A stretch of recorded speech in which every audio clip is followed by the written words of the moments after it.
Welcome to our channel. Today we how to cancel iFit courses, complete guide step by step clearly. To cancel your iFit courses, start by opening the iFit app on your device. Log in to your iFit account using your credentials. Navigate to the profile section usually found in the bottom right corner of the app. From your profile, look for the settings or account settings option. In the account settings, locate the subscription details section. Select the option to manage your subscription. Here, you will find information about your current plan and billing. To proceed with cancellation, look for the Cancel Subscription link. Follow the prompts that appear on the screen to confirm your cancellation. You may be asked to provide a reason for your cancellation. Complete this if required. After confirmation, you should receive a notification indicating your subscription has been canceled. If you prefer to cancel via the website, visit the iFit homepage and log into your account.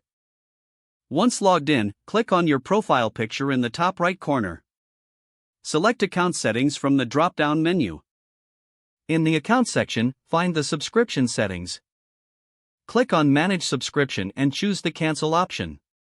Confirm your cancellation when prompted by the website. Remember to check your email for a cancellation confirmation. If you encounter issues, consider reaching out to iFit customer support for assistance.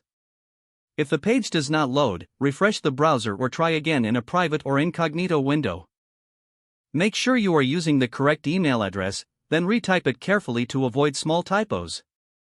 If your password is not accepted, use the reset option and create a new strong password you can remember. Check your spam folder for verification or security emails, then complete any requested confirmation steps. Enable two-factor authentication if available to improve account security and reduce unauthorized access risk. After signing in, review your profile details so your contact information and settings are accurate and current. If you see an error message, note it down and try again after restarting your device and internet connection. Log out when you finish, especially on shared devices, to keep your account and payment information secure. If the page does not load, refresh the browser or try again in a private or incognito window. Don't forget to like this video and subscribe to our channel for more step-by-step tech guides.